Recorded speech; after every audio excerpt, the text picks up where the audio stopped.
Hello.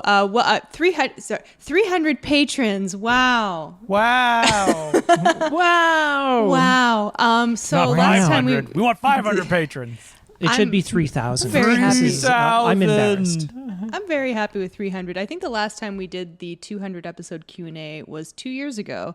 And it was like 2021. It was, It was during COVID? Yeah, big time. And it's great that after 2 years, we made it up another 100. I think that's really something to really be proud of. Yeah, COVID is still going on. I just heard about a new strain. We're all locked in still. Yep. Yeah. So anyway, still can't leave my house. It's illegal. Specifically you? Just Colin, yeah. Wow. I want to give my heartfelt thank you to everyone who has supported us from the beginning and all the newcomers who've come on. I really appreciate every single one of you. And I think it's great that we've been able to build a little community on Patreon. And then we have other listeners who are, on Twitter and other places. And I just really want to say thank you. Yes, thank you as well. We appreciate you all. Thank you, all of you. Every single one of them. That sounds so disingenuous. Yeah, well, yours was very heartfelt. You're like, but thank yeah, you, how do we come after April that we're like, oh, thank you so much? Like, it's too tough. What April said. Anyway, to thank everybody, we're doing another Q&A episode, patrons only. You submitted your questions, and here we go. Okay, so the first one was asked by Tim, and Tim said, has there been any movie that have made anyone throw up? I'll let you guys start. No, I have a stomach of steel that if there's something disgusting on screen, I'm usually like, and I just kind of like look away. And it's more kind of pain that bothers me more than anything. I will say the pain thing, like flashing lights, do bother me. And I'm not epileptic or anything, but a lot of like if I'm at like a concert or a movie, I have to look away. Like you get disoriented. And yeah. Colin. Well, the one thing. Okay, so I haven't thrown up at a movie, but there was one instance where I think it's like, okay, this is really disgusting, and it kind of made me. And just thinking about it now is making me gag. It's during Dead Alive. Oh, yeah. Yeah. What we need is another war. No, the grandmother's like eating the custard. Yep, that's it. It is pretty bad. And then that's her like just gross goop is like falling in the custard, and then they have that like the close-ups of the people's mouths like eating it. Yeah. Like the tongue out, and it's just like... I have felt sick at movies, of course, like everybody has. I think the worst is, I don't know why this experience comes up when you get like acid reflux burps and you're just burping and you can taste like salami. You're like, ugh. I associate that with like watching movies for some reason. I will say popcorn doesn't help with that hasn't happened indigestion. Really? Yeah, maybe 7 years, like a long time. But I remember it happened a lot when I was a kid. When we watched RRR, the theater we were at only sold the large popcorn. And I ate like all of it, and it's a long movie. So yeah, the second half I was like, I'm not feeling very good, like the acid reflux. But my answer, I've never thrown up from a movie, but I've felt really, really sick and gotten close. And the one that I remember is a movie that Justin asked us to watch that we could not finish called The Nobodies. And I know that Justin says this is actually a really good movie, and he's talked about it on other podcasts. But we got, I think, about half an hour into it, and it was making us feel so sick. We had to turn it off. Now, there's context. This was, I think, late 2020. I was having like a month-long anxiety attack at this time. I was feeling really not great, and it was all handheld, and it was all like disgusting old man nudity, and just the way it was filmed. That's the only movie that's been vetoed on No Such Thing as a Bad Movie. Yeah, that we started watching and we're just like, and you're like, we can't finish it. It was just so, it was kind of miserable, and we were kind of in a miserable mood. Yeah, and I remember, I think you were on some job that was like stressing you out, and it was just not the right time or place. Yeah, it was like the wrong energy. What did we watch instead? I don't remember. Van Helsing. Oh, is it really? Wow. Yeah. I knew Yeah. it was, Oh, it's too grody. Then let's get yeah, something much that goes better. down smooth. Yeah. Van Helsing. My one friend told me a funny story about when she was a kid and they were watching The Neverending Story. Yeah. And I guess it's when Artax, is it Artax? Yep. The horse. That horrible I've never scene. seen Neverending Story. I never you're have, missing but out. I've seen that scene where the horse is like sinking in the swamp, and then I guess they were watching it at a birthday party or something, and then some little kid was like, "Oh no, Artax!" and like vomited. And he vomited. So I mean, Yeah. I understand that. It's a very traumatic experience. Okay, so Joseph Krengle asks, what's the worst example of setup without payoff, ignoring Chekhov's gun, that you can think of in a movie? I thought about it instantly, and I was just checking right now if we had Okay. talked about this movie, and I All don't right. think we have. There's a little film called Virtuosity, oh yeah. I haven't. No. Oh, I saw that in the theater. and director of Lawnmower Man, and there's a scene where there's like a chase, and there's like a tanker on a bridge, and we're like, oh boy, we can't wait for this tanker to explode. Doesn't explode. The scenes go on. Many scenes later, they come back to that tanker, and we're like, well, it's got to explode now. Doesn't explode. We're like, what the hell? And it never does. Never does. No. Oh, Brett Leonard, come on, what are you Yeah. doing? Anytime there's spikes and there's like fight scenes or like a chainsaw, and nothing gets cut. No, thank you. Yeah, I can't think of anything off the top of my head, to be honest. I couldn't think of anything in a movie. But in real life. TV shows. Lost was the king of introducing interesting storylines and then just never finishing them or having them never pay off because they weren't planning it while they went. Another example is a show that I can't stand, but I am watching called And Just Like That, which is the Sex and the City reboot, which I fucking hate. Why but are you watching it then? I have to It's watch a hate it. watch. It's really funny. It's enjoyable to hate watch, but at the same time, it pisses me off because I'm such a fan of the original, and they actually have people that they have original showrunners and new writers on it that are otherwise good, and the writing is terrible. They introduce character things and then never pay them off, or just don't do anything interesting with them, and it's just a horrible mess. But I cannot stop watching it. Cannot stop. And Aiden looks like Neil Breen, which is funny. Well, one of them, something that we talked about recently was Blood Moon. This is more of like a disappointing thing. This didn't make me angry or anything. Setting up the magic cop. And Not enough magic in your really opinion. not doing anything They with kinda it. You know what I drop it mean? halfway This is just through. like, its introduction is like magic, and you're like, this is going to come up somehow in the end, and it does not. It's more of a disappointing thing. It's like, why would you bring up something so cool, yeah. and not do anything with it? But this person, Joseph Krengle, says there's one movie in particular that I saw in the late 90s that still makes me angry despite not having seen it since. Virtuosity. And they didn't Of mention course. the movie. Comment, Joseph. We want to know what this movie is. Yeah, what the heck? Because maybe we've seen it, or maybe he can't remember. But if he's still angry about it, he probably. Yeah, he's just like a mad rage, just red when he Yeah. thinks about It's it. like every time you think, Okay, our next question is from Reuben Sandwich. I love Reuben sandwiches. Do you have a favorite Aussie movie? Now, I'm not super up on my Australian movies, but one I saw recently that I absolutely love, Dead Calm, Dead starring Calm's Nicole great. Kidman and Sam Neill and Billy Zane. That movie is really fun. I mean, I'm sure Is people... that an Australian movie? I know it was directed by Philip Noyce and produced by George Miller, also Secret Second Unit director. Exactly, as Australian as I can starring tell. two Australians. I'm sure people Come on, would say... think of the classics. Crocodile Oh, wait. Dundee 2. Sam Neill, I Young think, is Kiwi. Einstein. Young Einstein. Wait.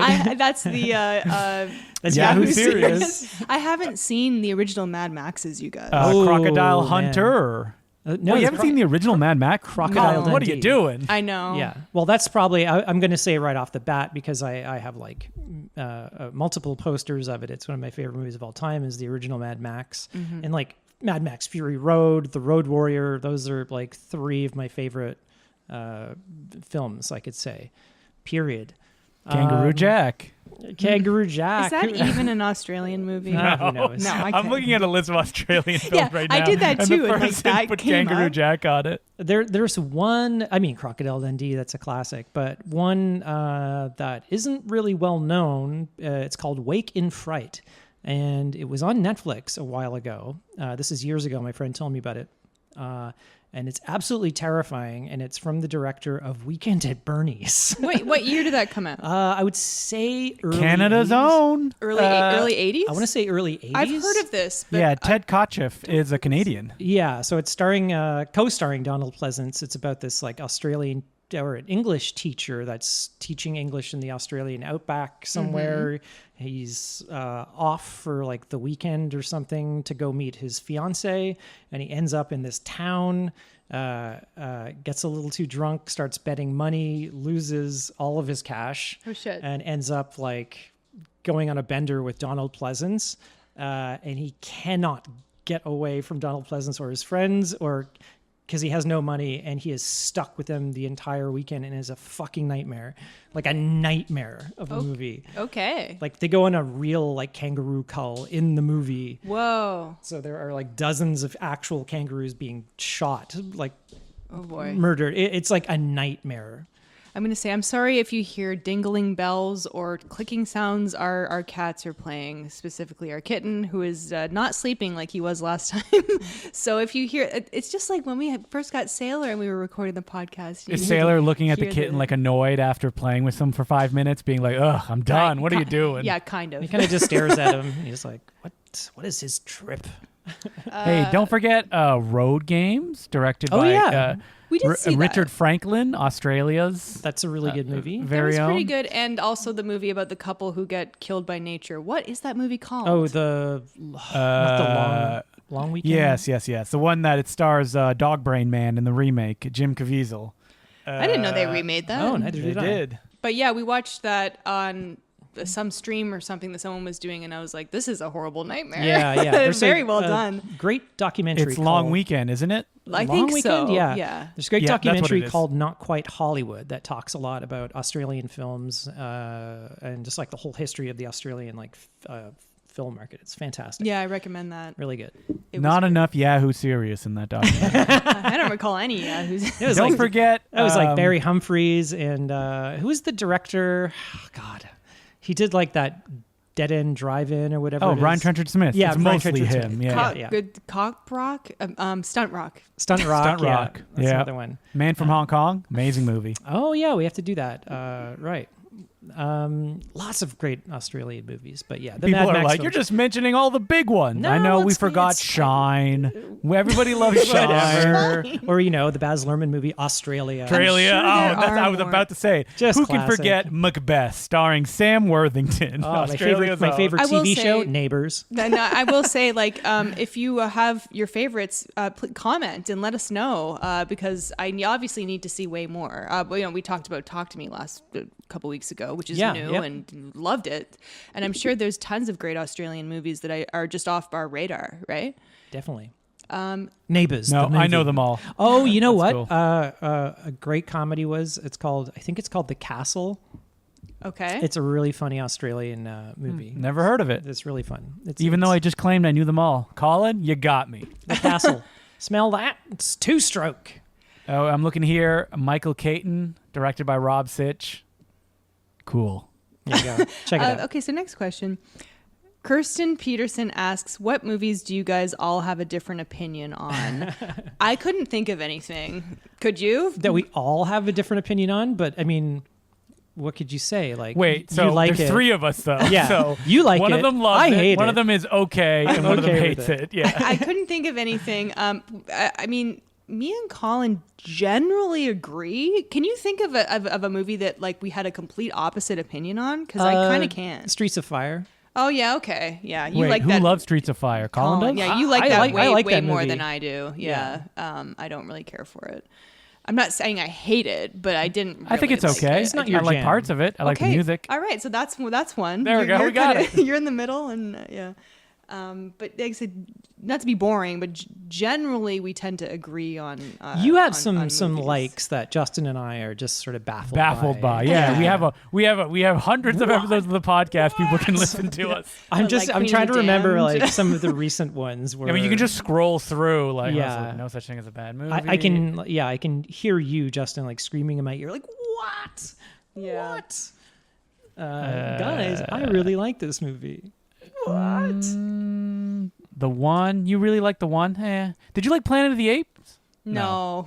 We all You like hated X-Men 3: The Last Stand? You like Mordecai? I do. I Mordecai. surprisingly liked Mordecai. Yeah. Much too. I think the first comment was, "Is April joking?"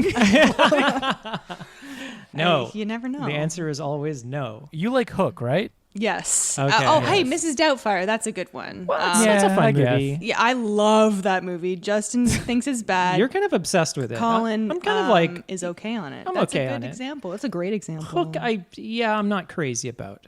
I think I was. We talked about it on the podcast where I was like, Yeah. when it came out, I thought I liked it because it's Spielberg. And then, Right, and then you watch it with your family, and they're like, "We're disowning you, Colin." Yeah, my dad got up You're and never like, picking a movie again. I think he did the same thing when I rented Hudson Hawk. It's like he just got up bored from the And couch, left and never Turned came back. on the radio, like slowly turned the volume. Yeah, I up. just like went upstairs looking and at you. Never returned, and then I think I just turned the movie off at that point when I realized they weren't coming back.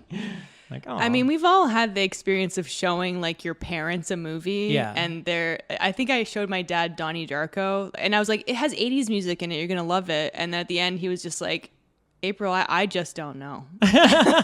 He didn't get it, and I don't blame him. But, you know. Okay. Lisa Silver asks, what are your go-to snacks, alcoholic drinks for a movie?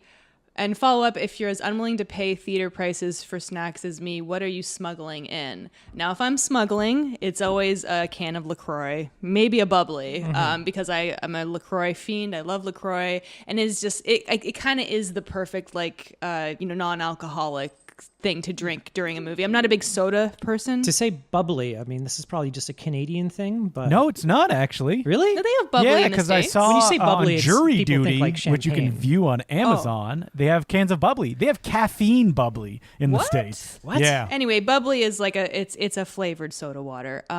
But as far as favorite snacks, like I don't have to have popcorn. I'm not one of these people like I'm watching a movie, I have to get popcorn. I only get it at the movies if I'm really hungry. I enjoy it, but I did mention there's the aforementioned heartburn, so I don't want it all the time.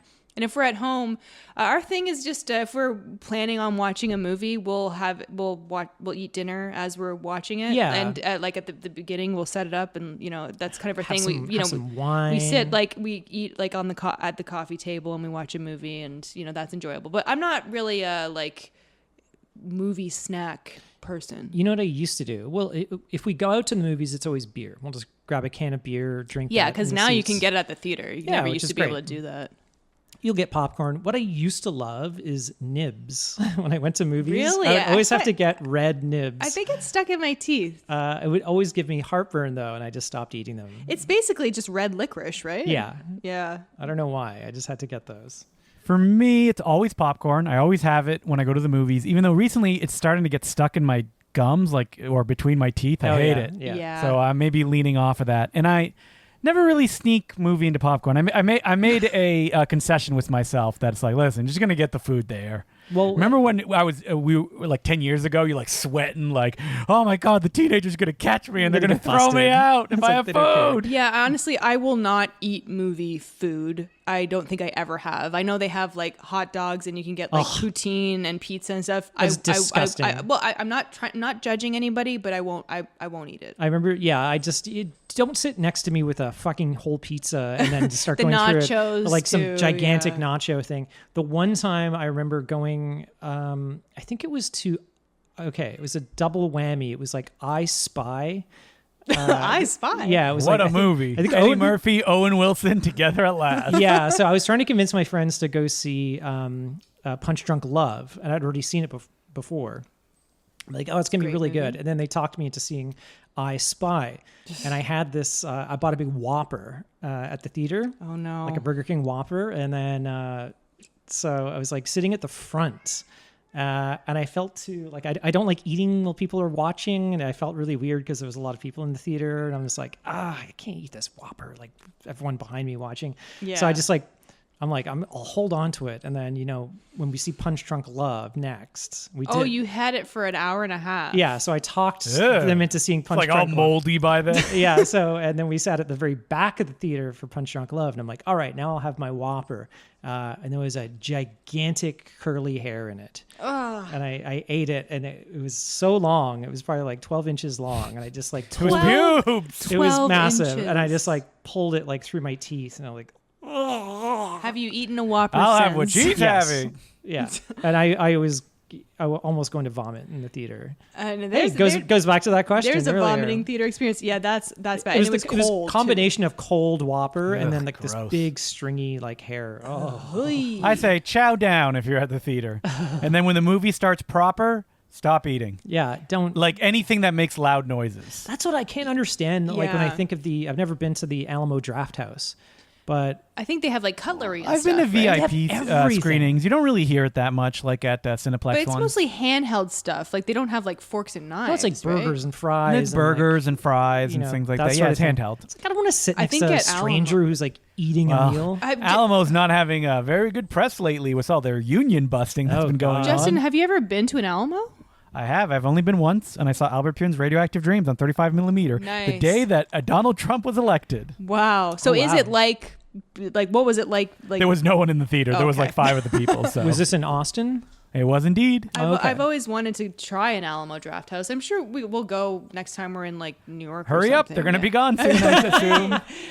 Well, They got bought by a venture capitalist firm. Yeah, and it's they're on not. the way of the dodo. Yeah, it's not what it was way back in the day. That's too bad.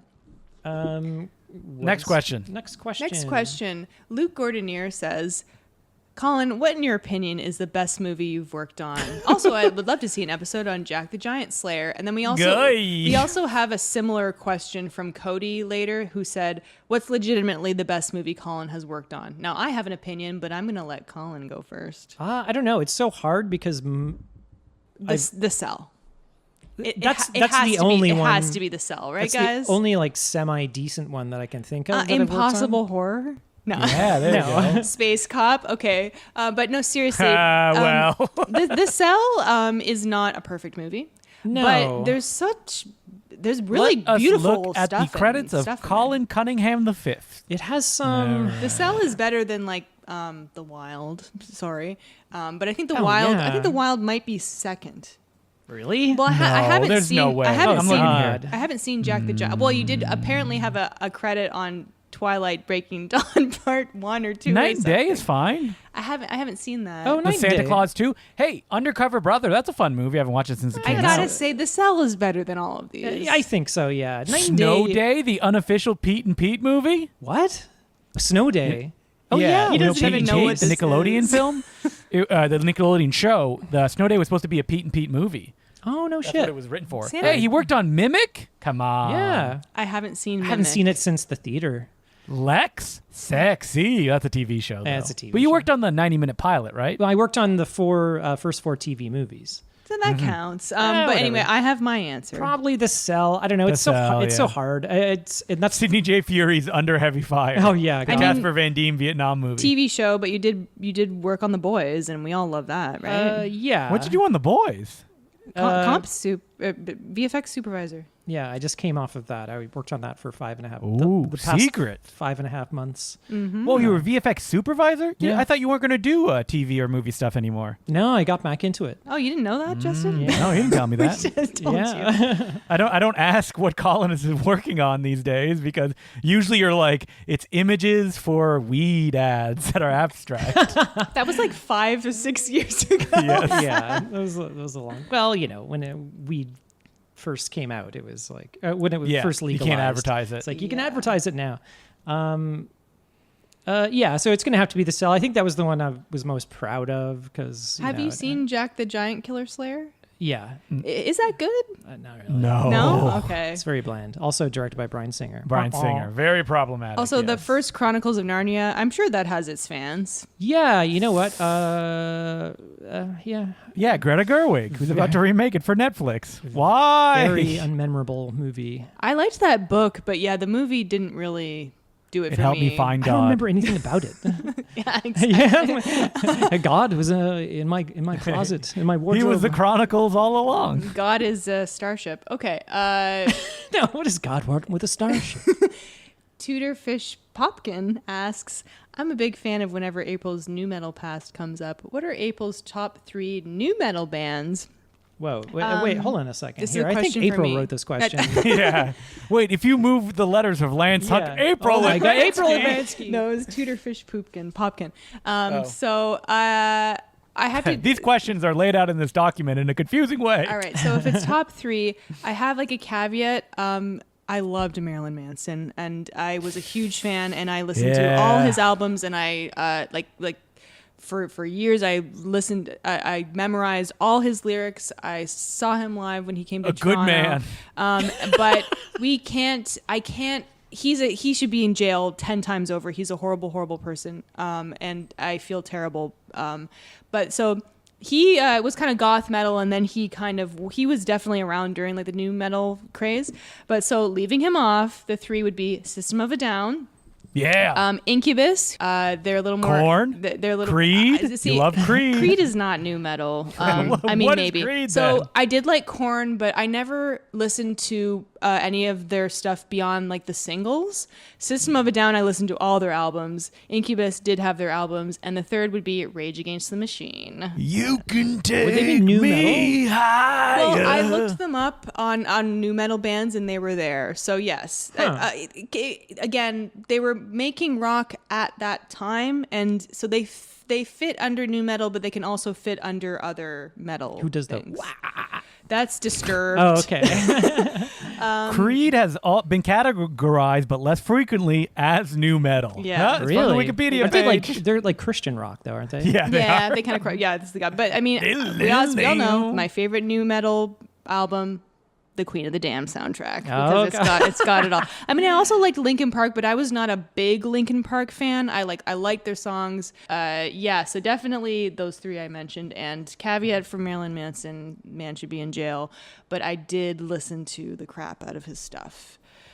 Do you still listen to it? No. Around? Well, a couple of years ago when the stuff was starting to come out, he just released an album that I heard was good, and I never listened to. I didn't, and now I can't. I won't listen to. I just come home sometimes, and April's Yeah, like it's in the blaring living room. That Marilyn Manson. happened once, but honestly, the What are you signs were doing? all there, and I was blind to it at the time, and it Well, was horrible abuse. some of our good friends have also stopped watching the Woody Allen movies, so not it's all of our good. friends. I know, I'm kidding. We're burying Will Sloan on this podcast. Okay. No, let's be Toronto's honest. own. Marilyn Manson is a genuine monster, Yes. while Woody Allen, completely innocent, right, guys? Marilyn That's what we can agree on? Monster's Pizzarella Pie Parlor. Yeah. What the oh fuck no. is that? That's What from did I Mr. do Show. to deserve this? Oh. Yeah. Remember it was David Cross? I'm Marilyn Monster. Okay. Ugh. Next, Lance Hunter asks, if you could take one auteur whose work has been featured on the podcast and give them $100 million budget with full major studio support for their next project, who would you choose? I mean, Director of Rise of the Animals. Please return my calls. You're not returning my emails. are you serious? I've never been able to get in contact with someone. Justin, I forwarded you an email. Yes, the actor. That's right. Yeah, the actor that was in the movie messaged us. So if you want to talk to them, but not the director. My answer is Matt Farley, obviously. Oh, Oh, yeah. I would love. He doesn't need $100 million though. He No. Yeah. Okay, so my secondary answer is Jim Wynorski. Because what would No. that be? Like, I want to see that. Now? Yeah, now. Ugh. Give the director of Blood Moon $100 million. No Yeah. director needs $100 million. That's the thing. No, none of the movies that we watch for this podcast need 100 million. But I it's mean, like, if you gave Matt Farley $100 million, he would just make like 1,000 movies. So that's good, I guess. Yeah. You can have that. That'd be cool, yeah. He could pay his friends and family. That'd be good. This is just just for one movie. Okay, so just with they get the full studio support. Wait, can it be anyone living or dead? Sure. I was thinking like Albert Pune or something, but Yeah, Yes. but I mean, Albert Pune would John be good. Cherry rises from the grave to make one last Ernest movie. Oh, but do you think like someone like Albert Pune.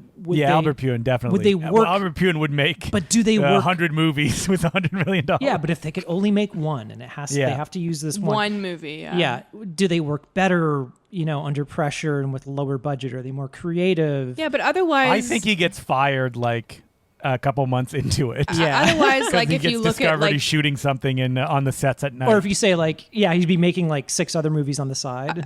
What's the other choice? The other directors that we've covered that are used to big budgets are like Brett Ratner, who did like Have we done a Brett Ratner X3. But he directs $100 million movies already. Yeah, he does. We've seen what he does. But what you're saying is the people who are not used to it could never handle it, but the people who are would be boring. So there's got to be some kind of like perfect like. But I'm thinking like Neil Breen or something. I don't want $100 million Neil Breen Neither movie. do I, but certain part of me, as long as I'm not paying for it. What about the guy who did Things? Because we watched Wicked World the other night, and that was like the worst thing ever. We couldn't get through it. Speaking of movies, Wicked World. Oh, Wicked World? Yeah. Speaking of movies that make you feel sick, that was so incompetent. What's the director of Adventures in Dinosaur City doing these days? I don't know. Adventures in Dinosaur City Returns. Or Brett. Wait, you said Wicked World is so incompetent? Yeah. But Things, now that's a polished gem. It sure is. And if you wonderful. want to see that in Toronto, check out the It's October. Fox Theater on October 3rd. Mm-hmm. Look, I'm doing the promo for you, Justin. They're like, wait, this is a Patreon episode. We get ads? What the hell is this? Yeah. I have not seen Things since you showed it at the Royal, which I'm guessing 2018 that was. Yeah, it was a while ago. It was a while ago. So but yeah, damn, that Wicked World was bad. That was like the sound effects were mixed so loud. Yeah. Give $100 million to Jeff Leroy, the director of Rat Scratch Fever. I'd like to see that that'd be too. really fun. Or whoever did that Bloody Boy movie, that was fun too. Legend of Bloody Boy. Koichi Sakamoto co-directed that one. Yeah, so I definitely any of the martial arts movies that we've covered, I would like to see. Oh, them. like Blood Moon or Super Fights? Or Super Fights, That or director? even whoever. Same director. What about the guy who did The Big Hit? Kirk Wong? Sure. He did like huge budget motion pictures. He did Warriors of Virtue. That was probably not Ronnie Yu. 100 million, but What's the biggest thing that Kirk Wong directed? The Big Hit? I guess maybe The Big Hit. Yeah, I think that's it. And I think, he didn't do anything. That's the one you get. Yeah, that's all. okay. How about Razor Sharp guy? Yeah, I don't know. I want someone with a little bit more vision. But. All right. Well, we got to go to the next question. We're going to name every filmmaker we've ever done on the podcast. And then talk about what they would be like. Okay. So Corey Trim, who did our lovely podcast art. So thank you again, Corey, for that. It's awesome. What draws you most to a So Bad It's Good film? I feel it falls into 3 categories: poor production quality, poor or unusual performances, or baffling, confusing scripts. For me, it has to be a weird script. Yes. My favorite ones are the ones that feel like they're from another dimension. Yes. Like Things. Where you're like, what were they thinking? Or simply... How did they make this? Simply irresistible, right? Kinda, yeah. For me, it's odd choices that don't seem self-aware. Like, just weird choices. So, for example, we rewatched John Kincaid Unleashed recently. And JJ Stomp is like wet for like John most Kincaid of is the the movie. villain of the movie. No, he's always wet and he's always like in the river, and then when he's not in the river, he's always like finding excuses to pour water on himself. Like what? That's his best look. What is That's what he... It's just so strange. Well, yeah, the best kind of bad movies for me, all of those things that Corey mentioned, but like you said, Justin, it feels like it's from another dimension, or made by an alien, or made by someone who's never seen a movie before. Yeah. And you're like, do you know how movies work? That's my Or favorite. Yeah. What is like, and it makes me think about the filmmaker, and I try to get into their mind. And this Like, is what are you thinking?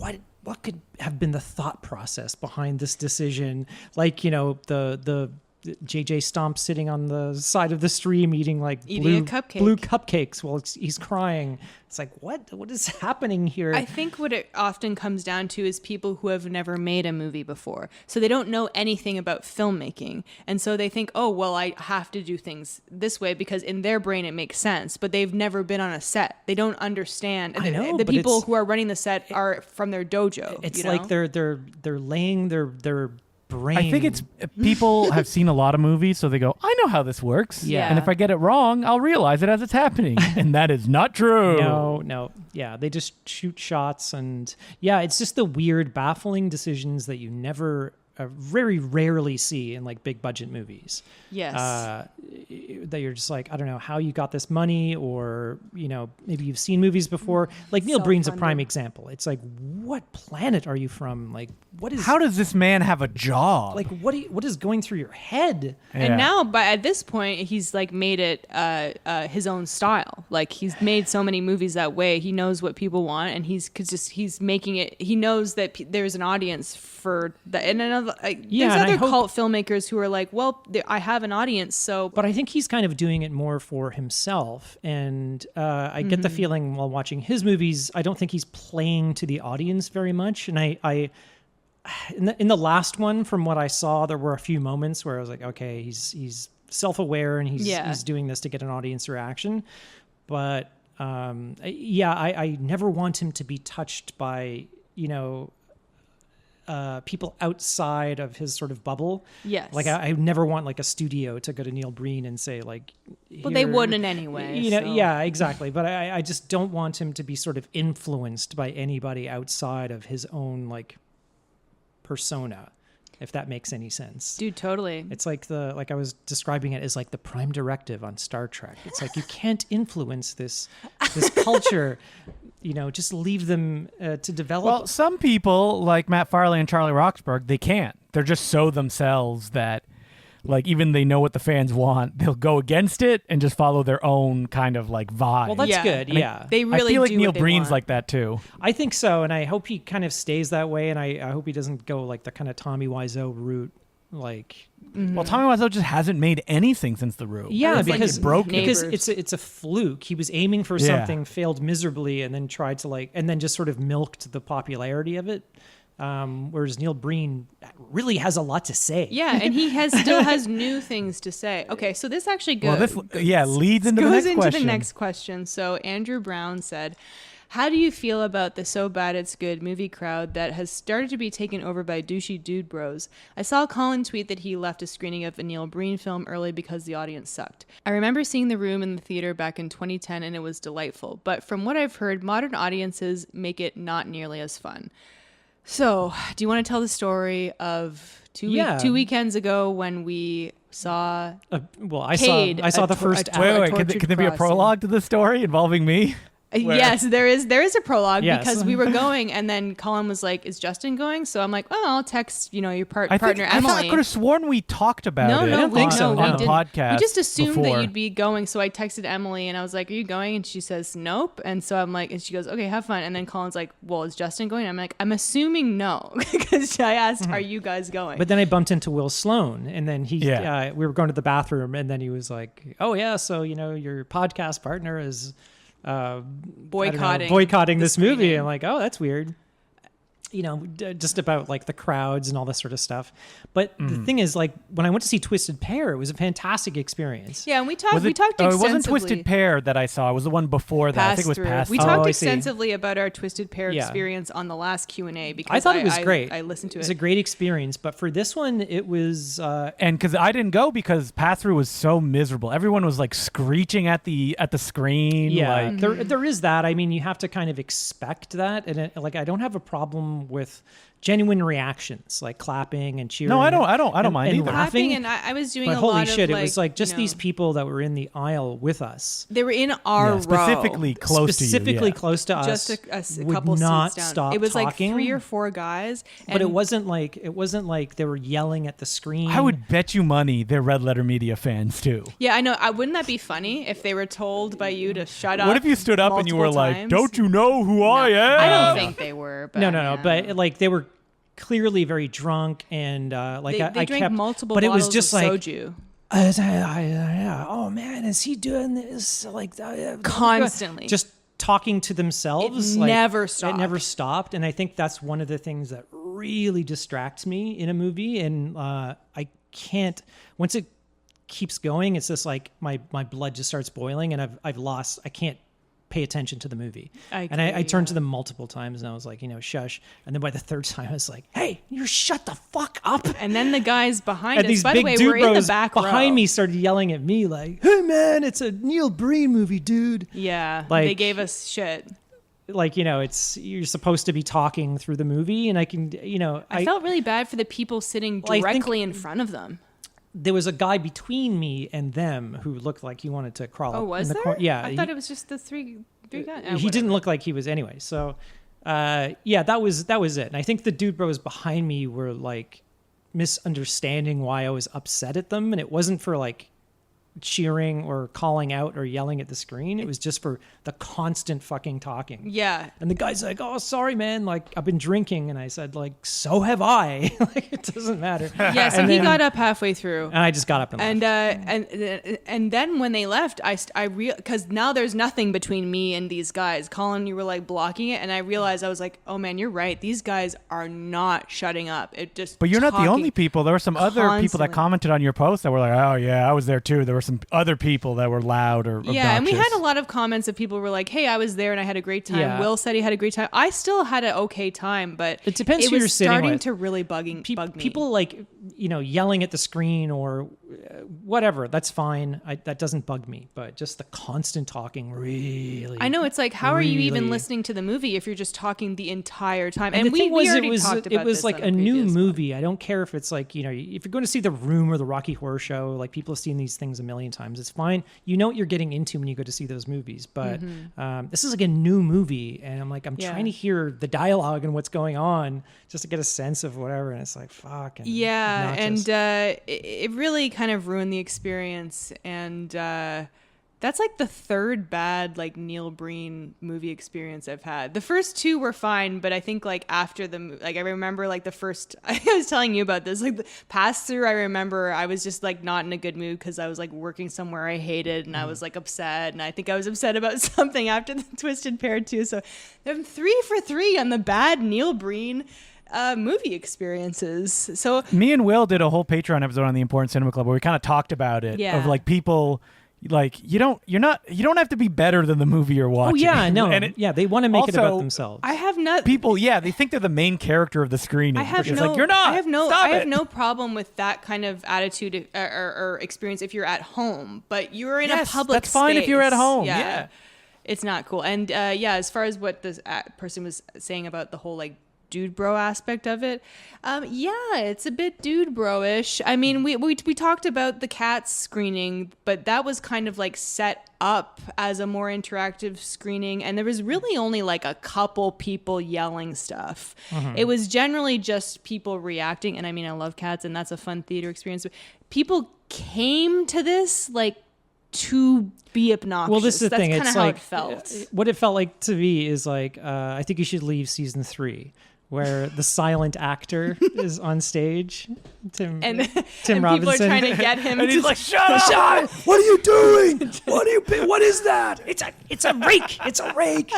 Like it's that sort of thing where it's just like wasted dude bros show up to like yell at the thing, and they think this is like their Bachelor first. This is their parties are first bad showing up. movie. You know what I mean? And it's just like, oh, shut up. Yeah, and it's true, and like the culture has gotten a little out of They hand, probably which watch. is annoying. And I was talking to Jack at from Red Letter Media, and he's like, well, my experience was great because he saw it in Milwaukee, and he's like, I blame us in a way, like Red Letter Media, because people watch Yes. us on YouTube, sitting through movies sitting on a in the couch, comfort of their own home. Yeah. sitting on a couch and making comments, and then people think that they can do that in the theater or that's like acceptable, and it's not. true, but RLM complains about theaters all the time. Yeah, they don't go to them anymore because of like how obnoxious Yeah. people are. But They're like Dr. Frankenstein. They created the monster. exactly.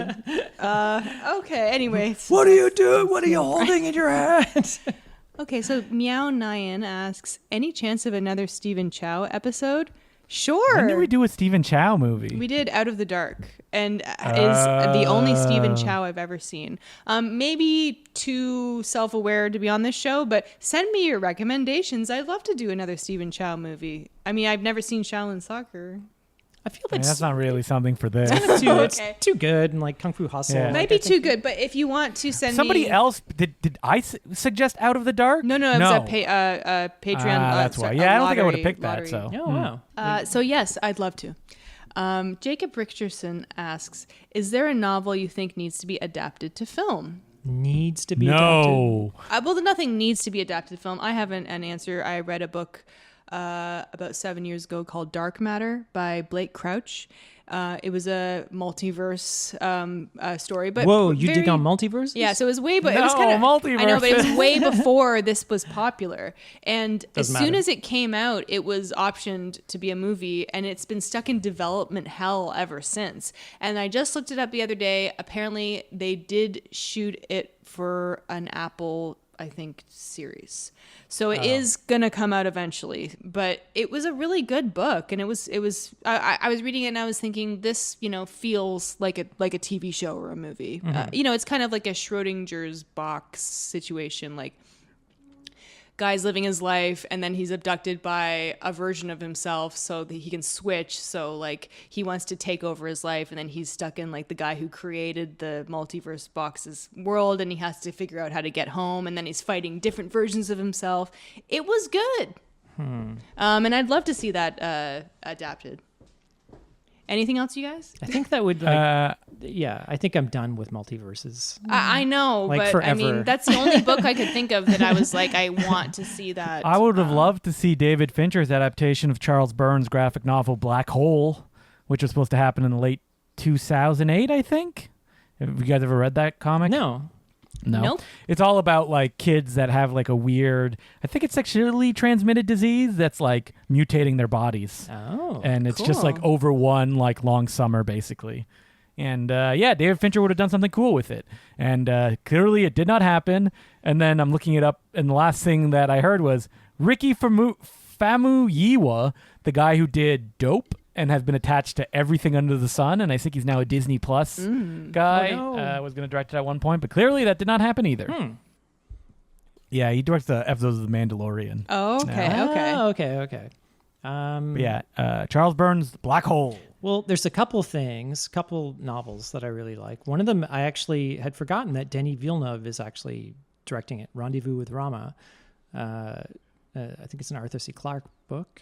Okay. Yep, Which that's is really right. good. Yeah. I remember David Fincher was supposed to direct it long time ago. I would have liked to see the David Fincher version. Like, I like a Denis Villeneuve's Dune, but like was Dune, I know what Denis Villeneuve's version of it will be. I know. Like, Wait, that doesn't mean it's going to be bad. No. no. But you could argue, like, I know what David Fincher version. I wish David Fincher, like, remember in the 2000s, you're like, I don't know what a David Fincher film's going to be. And now he's like locked down. Like, this is what it is every time. You could kind of say that about a lot of established filmmakers, I Yeah. think. But David Fincher, like, you look at Fight Club and you compare that I to know, yeah. even Alien 3. Like, that's the same filmmaker? Okay. Well, what was the last thing he did? Well, The Killer is coming out soon. And the trailer for that came out, and it just looks like a David. I mean, I haven't it's seen. probably going to be I good. didn't even know about that. But what was his last big movie? Mank. Yeah, Mank. Yeah, terrible. Now that's a terrible movie that you don't. You're like, oh, that's Fincher. Okay, like Yeah, I liked it. bad. I liked it just fine. I liked it just fine too, but it didn't like excite me like his movies No. usually No, do. I just thought it was like well done. I'll probably never watch it again. Speaking of really good adaptations, Gone Girl. I mean, I know it exists, Great but adaptation. like that is probably my favorite novel. Like, I'm gonna say that. And I've never read any of Gillian Flynn's other stuff, but I watched that miniseries Sharp Objects based on her book, and that was fantastic. And then we watched Widows, and I was like, that was Gillian Flynn? Yeah, actually, I don't think that was based on a novel, but she wrote the script, and I was like, okay. it's just not. It wasn't. Do you know it that wasn't she as was on good. the Flophouse? I did know that. I didn't listen to it And though. she did that Cat was in a Cat movie. Oh, The okay. Uninvited? Did an episode on- Uninvited? The Yeah. Uninvited, yeah. Yeah. But Give that guy $100 million. Okay, and now I'm okay. Now speaking of Gillian Flynn and David Fincher, Gillian Flynn wrote that Utopia Oh yeah, the remake, one that and only had like that 6 was episodes. Terrible. And I was like, this is everything in it. I'm a big fan of the British version of Utopia, and I was just like, I can't. Did Fincher watch direct this. the pilot to that? I think so, or he was attached, or maybe he dropped out, or whatever. Wait, what's in Utopia? Like we're in a comic book or something like that. A comic book's involved. Oh, Fincher but- didn't direct that. No, but he was, I think, maybe a producer because he was Yeah. originally attached to it. He but, did not direct that show was so disappointing. Yeah, it was not And great. the British one is so good. Anyway, moving on. Hey, Mountains of Madness. I would love to see that.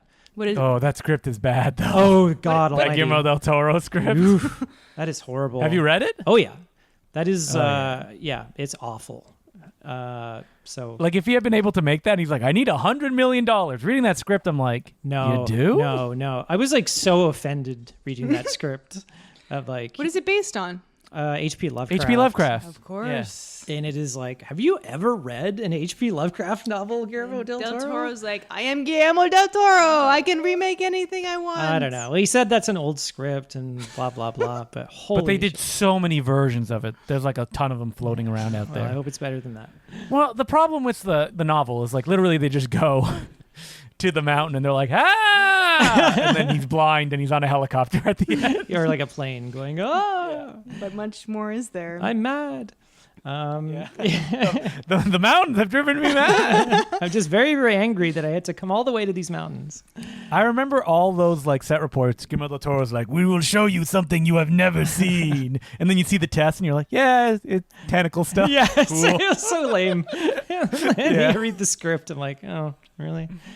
It's Ron Perlman wisecracking. Well, It's what you would expect. stuff's blowing up.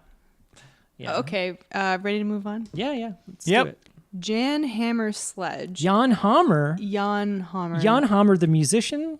Oh my God, he's a patron. Oh my God, I can't believe Whoa! Question for Justin. It's his son, Sledge, after a marriage. Question for Justin. Will you, Peter, and Matthew ever make more episodes of the Star Wars Puncast? Big fan. What I will say is bug Peter because he's the one who edits the episodes and he just got tired of editing. this. Really? That's pretty much what it came down to. Yeah, me and Matthew would love to do it again, but he's like, editing takes too long. Justin, were you like, I already have 10 podcasts. I'm not No, editing I made the this deal one. with him. I said, I don't edit the podcast. I hate editing podcasts. So that's why I said, if we want to do it, you got to edit it. And he's like, okay. He's like talking to Nick Cage on the phone, then hanging up and having to edit us dummies making fun of him for 90 minutes. He's too busy with all his Nick, I have to film go. stuff. I have to edit this Star Wars Edit the Puncast. Star Wars podcast. And Nick Cage is like, I love that show. It's like, Peter, you work on that podcast, man. Oh, fucking hell.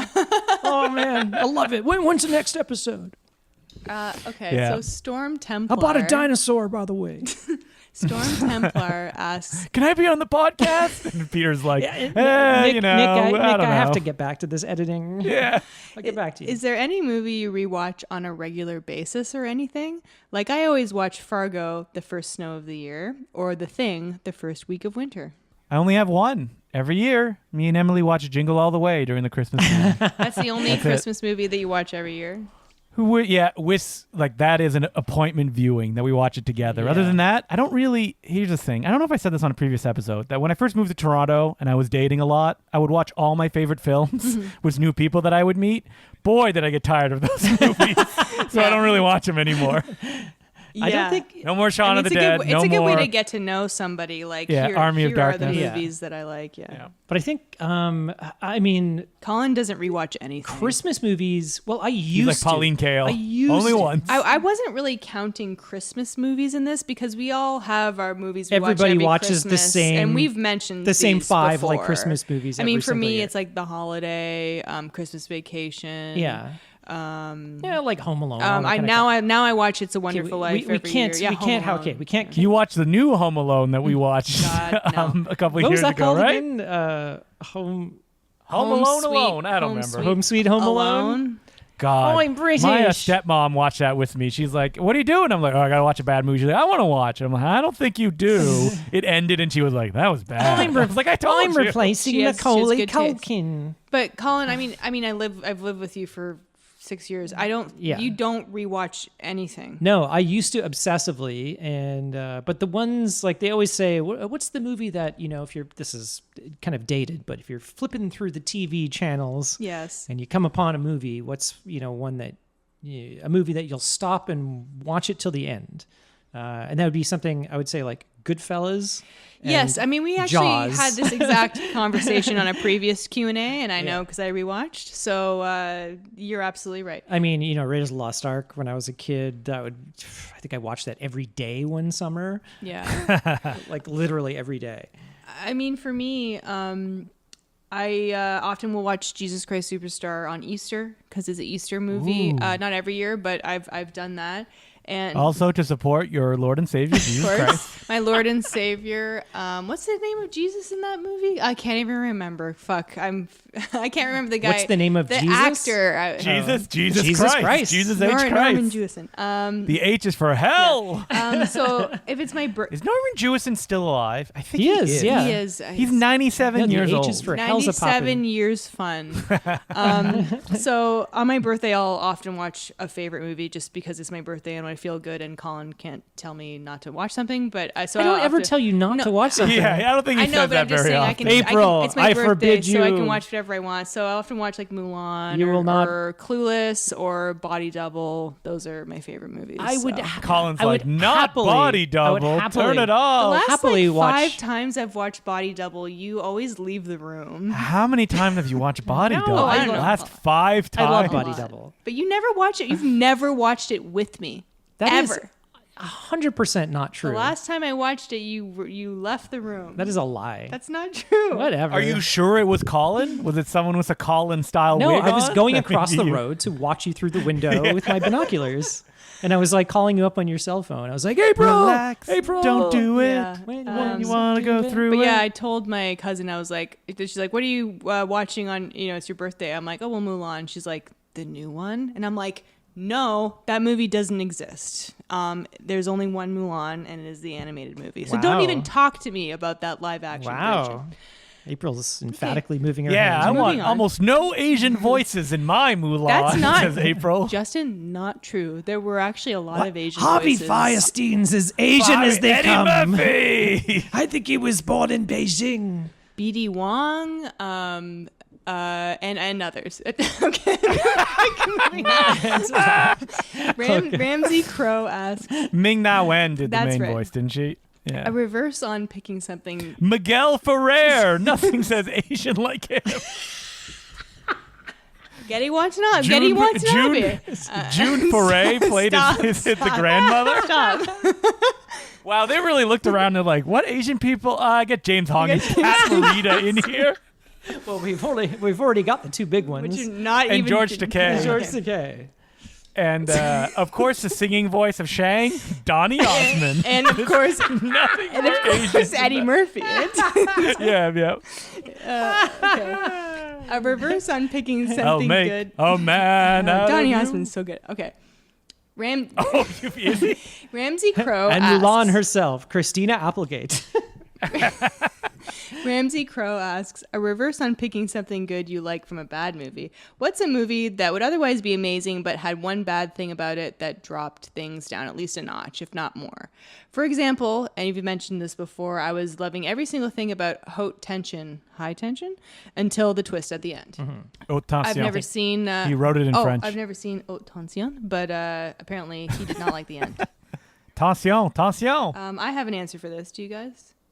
I'm sure you do. Not really. Okay, well, the pop. I love every movie the I pop see. songs in the Mario movie. Oh, those suck. Really, Yeah. it Oh, really there's a movie lo- I disagreed with April about. like, exactly, and I love I that. loved I it. love that movie. I really did, but it kind. You love the pop It like songs? lowered it a star. Like the pop Yeah, songs made yeah. it like seem so cheap and terrible. Especially when you In have... Despicable Me, too much Gru. Yeah. Not enough minions.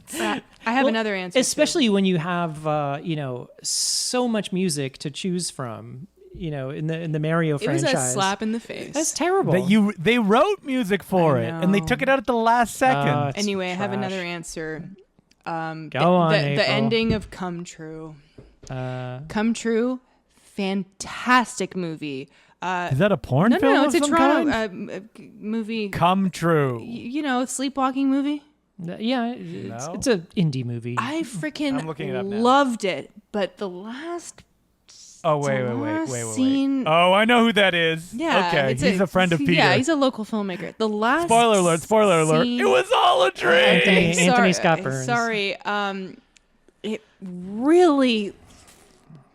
Do you think anyone was like, what the hell are you thinking? Like, It kind of ruined the movie. I follow him on Twitter, and he talks about that a lot.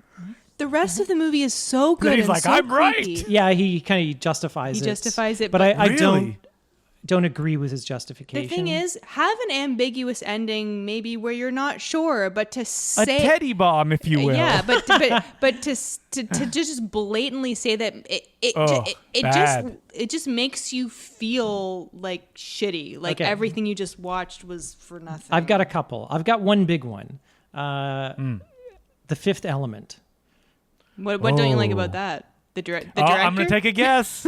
No, it's an actor, isn't it? Chris Tucker. Tucker. I agree with He's you. having Holy fun. Shit. He screams through the Holy entire shit. big action I have scene never of that movie. been I know. so annoyed by a character in a movie, and it's almost to the. I don't think I could rewatch that movie now. Well, it's not. It's And not I will a good say, movie. people are going to be like, I love Chris Tucker in Fifth Element. You were 10 years old when you saw that movie. Yeah, exactly. I saw that in the theater, and I could not. I'm like, wow, because the first half of that movie, or 3/4, is really good. That's a film in classic Luc Badman Besson style where you're like, where's the third act of this movie? Yeah. What? It's over? What? Chris Tucker. What? Oh no. Who is this guy? Oh no. I've never seen a performance ruin a movie so badly as that one. Another one to a lesser extent. I love Dark City. It's a really cool movie. I still haven't seen that. Kiefer Sutherland's performance in that movie, I'm not a big fan of. He's got a very strange like vocal So you feel like kind of quirk. It's something that kind of brings the movie down for Knocks you. it down a little. It's a little annoying, and yeah, that's it. But Fifth Element for me, man, if you take that performance out of that movie, or just get like another actor or whatever, it's supposed to be Prince. So they Prince wanted- would have It's been supposed to be fun. Prince? Yeah, I could see Oh, that. Prince would have been cool. He would have in been. that He would have role. been cool, not annoying, and Yeah. that movie could have been so much better. I have a name that spans many movies that he has ruined them for me recently. And that man is Janusz Kaminski. Oh, What did he ruin for you? Like most of the Spielberg movies recently. Oh, right. Because he likes a style, and Steven clearly likes it as well. But boy, if he got any other cinematographer Yeah, he's got to mix it up. on his movies, like Yeah. I mean, would I have loved Ready Player One if it was not blue? No, No. Did he do Would the I have Fablemans? liked it more? he's Maybe? done them all. Yeah, He's well, done them all. Fablemans might have looked a lot better if he didn't. He's do done them it. all I since think Jurassic Fablemans, Park I 2. would have liked it more if it didn't look the way that it did. Absolutely. I don't think I would have liked that movie much. Still, No, but I think I would have been easier on it if it Did had we talk about it on a podcast? Yeah, I we think so, talked yeah. about it during our Oscar episode. Yeah. Yeah. Did not like it. Because, wow. Yeah, because Janusz has been Schindler's List he shot back in 1993. Oh, that was his first one, and then Jurassic Park 2 was after that. I mean, if Janusz Kaminski, like, look at Dean Cundy shooting Jurassic Park. Yeah, Ugh. I know. Ugh. Dean Cundy's done some bad movies in his Twilight years as well. Tons of bad movies. Yeah, get someone, like, young and Did new. he do the Spielberg. like know, Dunkachino one? Yeah, he did Jack Jack and Jill. Oh my God. Wait, did Kaminski shoot Jack? Oh, no, Dean No, Cundy. Dean Cundy. Cundy. Yeah, he became... I want to see Janusz. Hey, Dean Kaminski. Cundy shot funny people. A Judd Apatow. Oh, Very Jesus. boring looking movie. But yeah, so Probably yes, Adam he did- Sandler recommended Yeah, he's in him. the Adam Sandler anyway. Verse. Yeah. Cundy, Yaminski, they're in the Sandler verse. So this one is a Colin and Justin question. Oh yeah. Rico Isu Marku asks, have you ever played the awesome FMV games from the 90s? Some of them have a crazy cast. Ripper, Christopher Walken, Paul Giamatti, John Rhys Davies, Tender Loving Care, John Hurt, or Black Dahlia, Dennis Hopper. Now, you guys have mentioned these before on some episodes. Yeah, Ripper is infamous. I've never personally played it, but Okay. you can find clips on YouTube. Yeah, I've never played any of the FMV games because a lot of them, from a mechanic standpoint, are pretty bad. Yeah, they're kind of like puzzle games. Toonstruck, starring Christopher Lloyd. Yeah, but Ripper, okay, you have to look it up on YouTube. Just look up Ripper Christopher Walken, and holy shit. It's like the most walk-in, like, it's like Christopher Walken time is like 1,000. And he's like, he really doesn't give a shit. It's just like, this fucking guy. Like, it's Me it's, and Peter used to do an FMV based night every year before COVID came. Oh, no What, shit. where you would just like watch, Like play or watch clips, or No, yeah, it was part of like a laser blast thing. yeah, like the What was they it called the called? Hand and Something Society. No, yeah, we did it with the Hand-Eye Society, who I Society. don't think exists anymore. I remember Yeah. that. It's the person. Because I went to one of those. I remember going to a FMV. screening, and then you guys had like either a trailer or clips from FMV video games. One actually I did play. It was called Frankenstein Through the Eyes of the Monster, and it was starring Tim Curry as Dr. Frankenstein. That sounds fun. So what was it, like a CD-ROM type thing? CD-ROM game, yeah, and then it would be and stuff like Riven, that was the sequel to Myst, that would have like characters green screened into the kind of CG environments. And they would come on and like. It's a wonder it didn't catch Hello, on. dear traveler. Yeah, exactly. I mean, honestly, you compare that to the Bethesda games now, which I don't like, but it's like You're not going to be jumping in a ship to take a trip to Starfield? No, No, I don't have an Xbox. I don't know if we want to get into the whole video game conversation, but Colin just played The Quarry, and I don't like that uncanny thing where they have CGI, which I know they took a long time to animate, where it kind of looks like the actor but doesn't. That's something different. Like FMV. I kind of would prefer the FMV route. They had a certain charm to them, and like the image would like freeze, and then the character would kind of come on very compressed with like really horrible like scratchy audio because that was also compressed. It's so compressed onto like 20 floppy disks. Yeah, so they had I think was it the Seventh Guest that was like the big one? Yeah, the Seventh Guest was the big one. Phantasmagoria, the first one as well. Oh yeah, okay, right. And Phantasmagoria 2, A Puzzle of Flesh. Yeah, I never quite finished the Frankenstein one, but that was like it's a first person game. You play as like the monster. Is it like a point and click type thing? They're point and click. Yeah, you kind of like you navigate your way around this castle, and then you bump into Tim Curry from time to time. It's like, hello. It's like, I've made a monster. And he would just ignore you for most of the game. There was a Goosebump ones I played a lot when I was a kid that Jeff Goldblum was in. Well, Jeff Goldblum and Goosebumps. Yeah, Jeff Goldblum and Isabella Rossellini. No. was in it. That is some class. It was Goosebumps Escape from Horrorland, and the game was so hard. Jeff Goldblum plays Dracula in the game. Wow, that's cool, dude. I gotta look that up. Just don't play the game; it's too hard. Yeah. But watch all of the amazing clips. Yeah, that's the best thing. Ripper, just look it up on YouTube. It is the funniest fucking stuff you've ever seen. Like Christopher Walken's performance is it's outrageous. Of course, John Rhys Davies is in. He's like the first one to sign up for FMV. Well, he's got to work, right? Do they have catering? Indy, another adventure. Okay, moving on. Ollie Sorry asks, greetings from Finland. Do you have favorite locations that you visited after seeing them in a movie? Mine are all from TV shows. No, I don't think I've ever really wanted to go somewhere because it was featured in a movie. Well, we went to the bar from The Rehearsal last year. Oh, yeah. Williamsburg, which was awesome because that was Rehearsal. The Nathan Fielder show. Oh yeah, no smoking allowed. It wasn't that bar, but it was. No, not that it was the one. Rehearsal Oh. one. The So trivia it was one. the Crocodile something. Right. Crocodile Lounge. That was great. When I Did they have trivia when you went? no, but I think they do have it. It was like Yeah. during the day. It was like maybe We went during the day, but 1 that PM. was awesome. I visited the Downton Abbey house when I was in England, although you couldn't go in. I just saw it from afar, but that was cool. And even way before that, when I went to San Francisco with my girlfriends, we saw the Full House house. So that was cool. And that's it for me.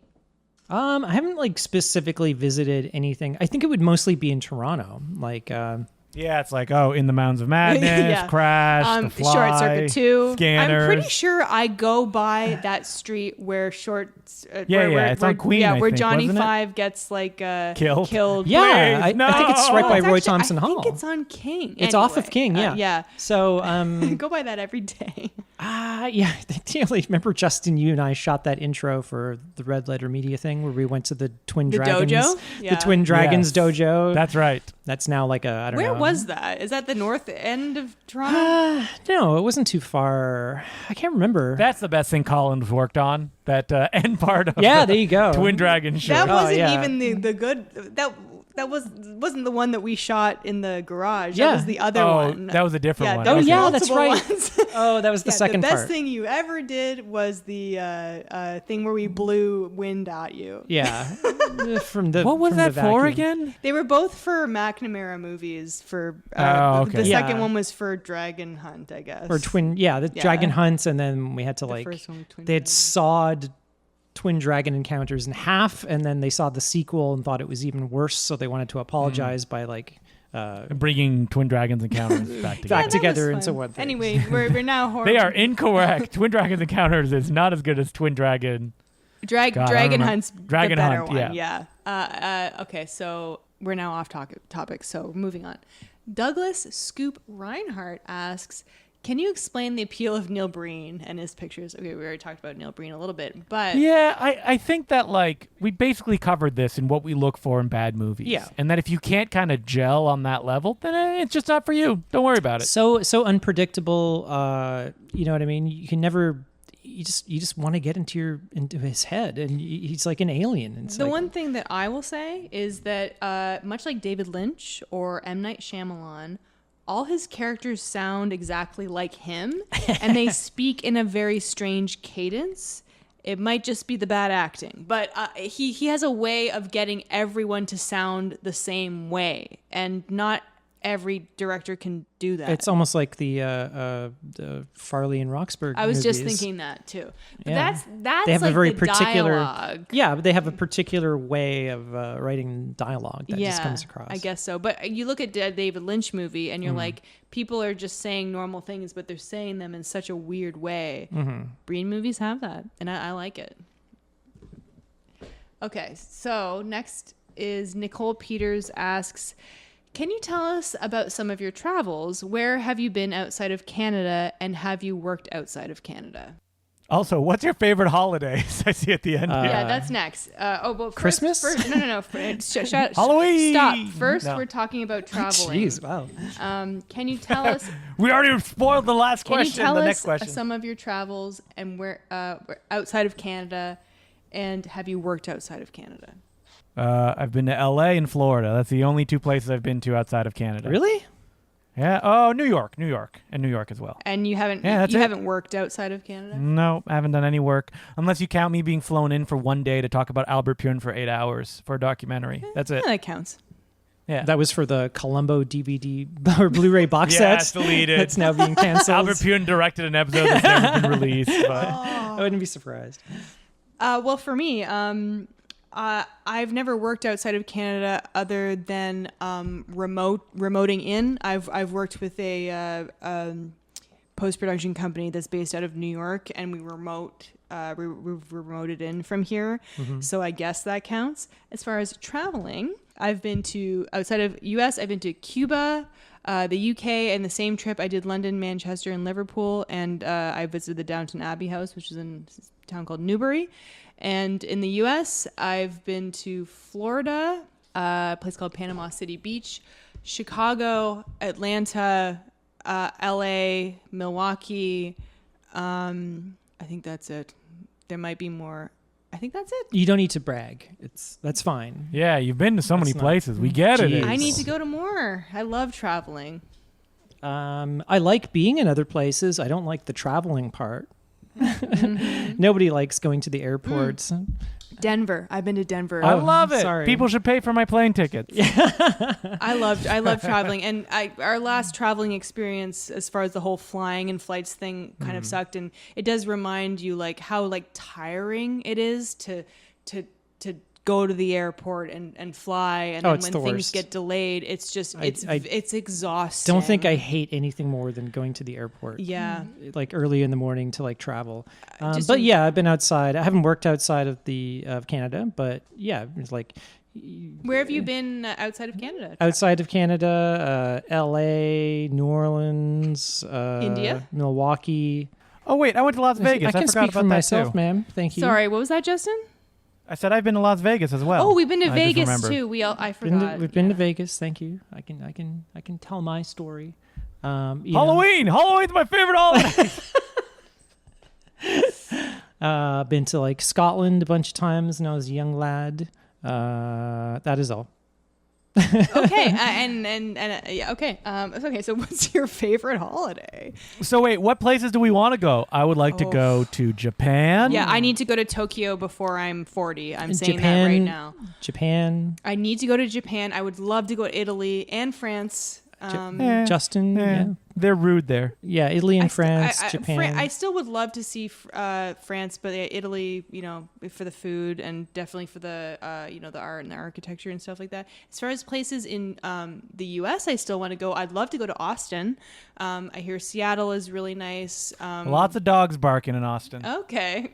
Wait, I've been to Seattle because I visited Vancouver and we drove down. How is it? Nice?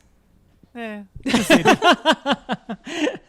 I like cities. I'm a city girl, obviously. So, those are the type of vacations I like. Wait. Oshawa? You're not a city girl. I'm just saying I more go for that as opposed to going to like vacations where like you're a going to beach be resort a beach or stuff or like that. or if Yeah. you're going to be like in the jungle Oh or shit! something. Yeah, speaking of doesn't which, I really went to the interest me. Bahamas. I don't know. Yeah, that was a there good you beach go. vacation. That was great. Oh, I want to go to Positano. That's the beautiful city in Italy where it's like a hill and all the buildings. Hey, loyal Patreon subscribers, you could pay for all these trips. We'd happily take your Yes. money. I want to go to the Amalfi Coast. In The Italy. Amalfi Coast, that's Positano, I believe, yeah. Anyway, favorite holiday?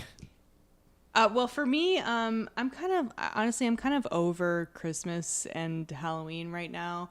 I think because You're more of a Labor Day kind of Labor laugh. Day. I think because Family Day. I think because we're in the very end of summer, and I like summer, and I kind of don't want That's it to go. not a I don't want it to holiday. go away. So my favorite holiday, I like anniversaries. Whenever it's me and Colin's anniversary, people give you free stuff. Not a holiday.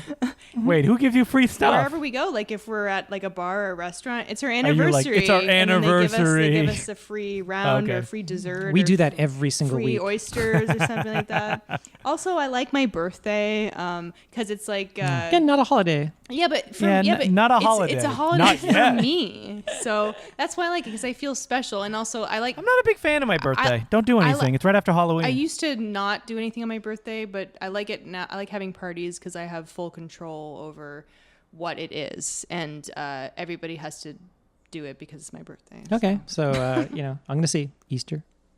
You don't No, even I'm just celebrate joking. Easter. I'm just kidding. Okay. I think you know what? I think Christmas is my favorite holiday. The Christmas vibe, not the day itself. Yeah, I get that. I totally find get that. Sure, yeah, it's kind of like magical. It's just when you're an adult now, it's kind of like stressful. It's very stressful when you have a bigger family. Yeah, And as much as I, of course, love to see my family, it's a bit chaotic. I agree. Me and Emily have been trying to do the thing that we just stay home for Christmas now because we want to have our own Christmas because we're not children anymore. I know, right? But you still feel like you need to see your family, which I Yeah, do, at some I point do in like. December. It's different for you guys because your families live far away. Far yeah, away, I yeah. definitely still feel like I enjoy seeing my family at Christmas, but like I said, it can be hard to fit all these visits in. But you're right. I love the Christmas vibe. Like it's a very kind of cozy feeling, and I like the kind of decorations and the bright colors and stuff like that.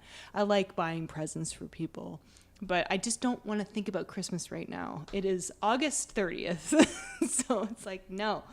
Ho ho ho! Yeah. No. Santa Claus. Okay, are you still there, Justin? Yeah, I'm still Okay, here. so we got just a couple more questions. Are we okay? What, were you confused because you heard Santa Claus? No, you sounded like came in? you cut out. I thought. You're like, oh, Santa's here, but Justin isn't. Okay. Michael Webster Clark. Michael Clark I was going to say Duncan. Michael Clark Duncan. Which decade do you think makes for the most entertaining bad movies? 70s, 80s, 90s, 2000s, 2010s, or something earlier? Personally, I'm very partial to the 90s and the late 80s.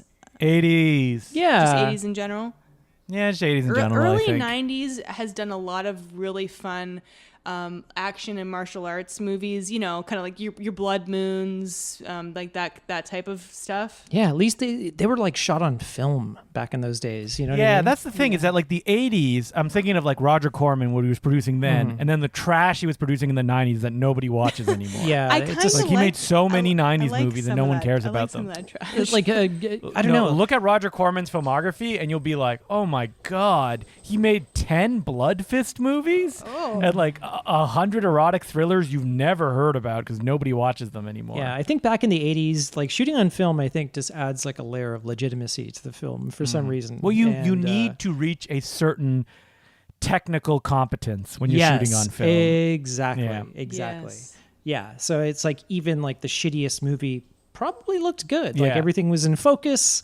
The audio's probably good. You can hear it. And then as soon as everything, you know, started switching to digital, Once or the like creative video. tools got in the hands of the peons, Once you democratize yeah. arts, Thankfully, That being AI said, is going to yeah. bring it back. We're all going to be making our own Yeah. anime, right, guys? yay! Welcome to Corridor Crew. 70s though, I prefer to watch good movies from the 70s. When you get to like the real bad 70s movies, you're looking at like Manos, The Hands of Fate and stuff like that, or Deathbed and stuff That like movie's that. great. Like, I think I love 70s movies and 60s movies, but I prefer to more watch the. But 50s, get the good hell out of ones. here, says April Mann. Take a hike, 50s. It's true. No. I'm like Tom Cruise. I like all movies. Yeah, all of them. movies, All of them. popcorn. Popcorn. popcorn. Movies. Okay, David asks, what was your favorite scene to film in a movie or commercial that Well, you've definitely been in or worked on? collaborating with the guy who shot that movie's popcorn moment, Aiden Tanner on Impossible Horror. 'Cause he shot right. that. He edited that too. Oh my God. Yeah, for those who don't know, the cinematographer of Impossible Horror is now Tom Cruise's camera guy. Yep, so it's pretty videographer, cool. and I guess because he edited that video too, was Tom Cruise looking over his shoulder. Wait, wasn't he Will Smith's camera Yep, guy too? and he got traded up to Tom Cruise. Wow, that's Good amazing. for him. Where do you go from Tom Cruise? Oh boy. Like, I don't It doesn't know. get any more famous than that. yeah, it doesn't get any more famous than that. Yeah. That'd be stressful. He messaged me recently and said, "Hey, could you send me the commentary for Risky Business?" And I went, "Okay," and I sent it to him. Do you think Tom gave it a listen? Maybe. Maybe. Wow. So honestly, speaking honestly though, I worked on a music video for a very popular band in Canada, which most people don't know, called Blue Rodeo, and it's called Dust to Gold. You can look it up. It featured a choreographed dance scene that we shot in a kind of a local theater, and at this current that place that I was working at, they used to let me go to set, and I was so close. To the dancers, and it was just beautiful. We had this beautiful like neon, very high contrast colored lights going, and that was probably the coolest like on-set experience for me, just because it looked so beautiful, and getting to see the choreography up close and watching the monitor, and wow, it was great. So that's probably my answer. Colin, Oh, working with the Lions on the Wild. oh yeah, absolutely. That was great. Well, of course, the Wild experience was great, doing the voice and stuff like that. Being on set, giving Mark Wahlberg direction on The Big Hit. That's pretty Yes, cool. that's right. That was kind of fun. That was like right after Boogie Nights. I don't think I'd ever seen Boogie Nights at that point, so I had no idea who the hell he was. You were like, "Whip it out, let me see it." But you the knew dick. like good vibration. No, I was just like, dick. And What about working with the boys? You love those guys, right? Yo, actually, I did go to set. That was a good. Oh, you set, did? good Yeah, set I did. experience, And yeah. Just once. Just Anthony Starr spoke in his Australian accent. You're like, "What the hell?" only What people the I didn't hell? see were Anthony Starr and Jack Quaid.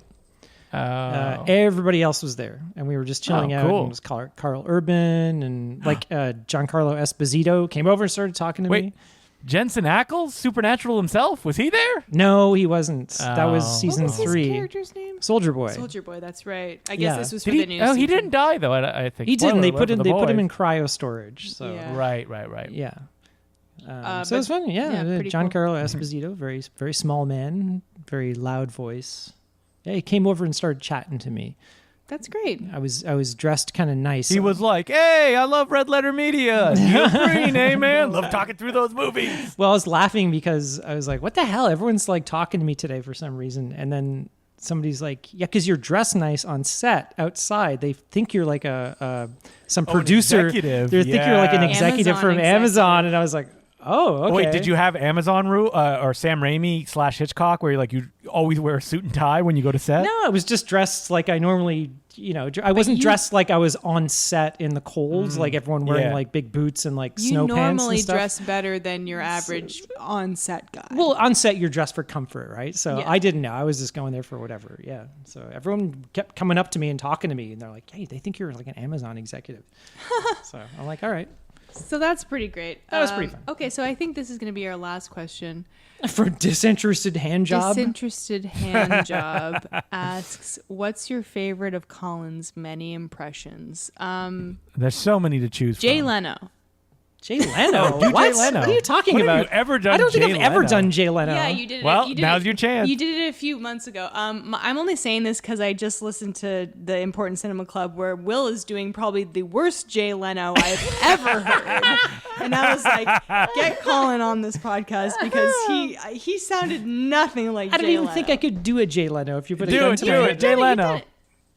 You're defending Conan O'Brien. Yeah, I have a bunch of cards. Come on. You can do it. Yeah. You've done it. Anyway, Sure. I was just saying that. He's 'cause under it's too fresh. much pressure now. That's why. I was just saying it because it was fresh in my mind. What's this? John Rhys Davies just came into the room? Oh, there you go. In this podcast, you've done about 5. So Did somebody say catering truck? There we go. The worst Jay Leno. we had one last question. Richard Desmond asks to you all, what is the absolute scariest thing that has ever happened to you, and did it permanently change you in any way? Probably the point where I was like scared shitless that I can think of the most was my cousin who I was living with at the time.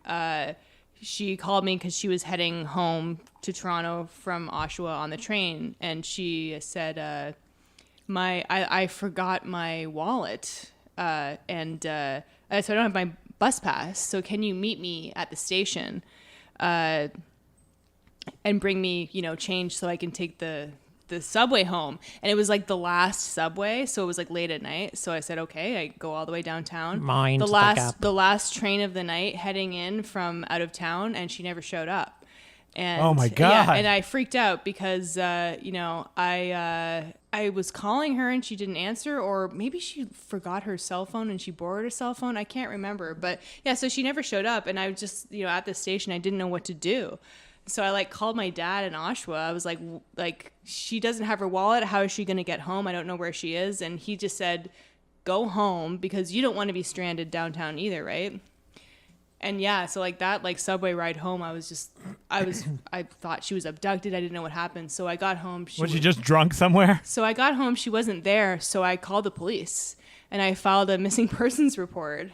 And they were like, well, it hasn't been 24 hours yet, but blah, blah, blah. And so I think, I don't know, maybe less than an hour later, she called me and she was like, I fell asleep. And that's it. She had, but she didn't have any money or anything to get home. So I think the train conductor lent her some money so she could take a taxi home. And yes, then I had to call the police and be like, okay, cancel the missing persons report. But that was probably, we never filed it, man. That was the most scared shitless I'd ever been, because that subway ride home, I was just in shambles because I didn't know what to do, and I was like, this person is missing. So how did it affect me after that? Well, I knew not to freak out if she doesn't show up, because she would go on to do this several times after this. It just because if you fall asleep on the train, it keeps going. So she went past Toronto to Aldershot, which is God knows nowhere. And yeah, so that was probably the most scared I ever was, and I knew not to freak out after that. Justin, don't fall asleep on trains. No, I used to fall asleep on trains and buses all the time. Because if you do, they keep going. Yeah. Oh no, they don't all. And that's but- terrifying. No, they turn around usually and then go back the other way. Yeah. Yeah. You're like, oh, why am I That's the thing I can remember about being most of the scared. scared. And as far as anytime I've had an allergic reaction is very scary for me. Oh, and I've had to go in a couple ambulances because of them. Really? So don't like that. Yeah. Allergic to It's also what? because if I know that I ate something bad and I can start it feeling coming on, I'm like, is this going to be really bad? Or Yeah. am I going to be able to kind of like skate through? Do I have to take an EpiPen? Et cetera, et cetera. The few times I couldn't breathe because it was bad. you have an EpiPen though, right? Nope. Oh no. I do not. Oh. They're so expensive. Yeah. I have Benadryl on me usually normally. Yeah. You definitely have. And they are expire allergic after a year. You're allergic to a lot of stuff. Yeah, but hazelnut is the worst. That's the one I just got to be careful Hazelnut, for. Yeah. Okay. Yeah. Colin, take us home. I never get scared. No, let's get real. Let's get real. Well, it's nothing scarier than falling asleep. Having to record No Such Thing as a Bad Movie. Falling asleep on a train. I don't know. I got no scary stories. Nothing that I can think of, really. Yeah, Colin lives a life of leisure and calm. No fear is what I say. No fear, yeah, the T-shirt I says. wish I could live like that. And that is Maybe one day I'll fall asleep on a train, and then Maybe Colin has been sleeping this entire time, which is why he's never been afraid. and that He's going to wake up and find that he's in, like, Oshawa or something like that. if you go to Oshawa, it stops, but if you're going the other way, it goes past Keeps Toronto. going. I know. That's what happened. I know, Anyway, as I know, I fell asleep. he falls. That happened to him. I He know, was I heading know. back April- to Toronto and he fell April- asleep, but it was only one stop. April told me, "Don't fall asleep on the train." And No, I knew he was going I to. fell asleep. I was listening to the Stray Cats on my on my phone, and I was like, "Yeah, this is awesome!" And I missed the guy saying, like, because it's Stray cat strut. it's like nighttime. You can't tell what station you're at. And I was like, Yeah. "Oh shit!" And I got up. Oh, you're on the GO train, you mean? Yeah. On the GO train, yeah, and I ran downstairs, and the door had just closed, and I was like, "Oh!" pressing the open And then button. it's like 20 minutes to the next. Yeah, and then stop. everybody was like staring at me, and I tried to play it off like I I'm don't cool. care if the door didn't open, and then I had to like get a cab home. It was very funny. Anyway, that's it. Thank you, everyone, for your questions. Did you enjoy this? Because maybe we'll do it again if we hit 400 patrons. Wouldn't that be great? Also, please comment about other Patreon exclusive like things you'd like to see more, whether it be commentaries or just if there's any kind of like things that are out of the ordinary from our normal episodes, if you would like to see, because we love to do special stuff for the patrons. If you want more like conversational stuff or polls or what have you. So thank you again for being wonderful supporters. Thanks for sticking around with us I think our podcast has been around for maybe 6 years now. 6 years. I think it's about 5 or 6 years. So, Oh my gosh. yeah. Thank you for joining us. I'm April Imansky. I'm Justin McClue. I'm Colin Cunningham. Take it easy. Bye. Thanks, everyone. Thank you.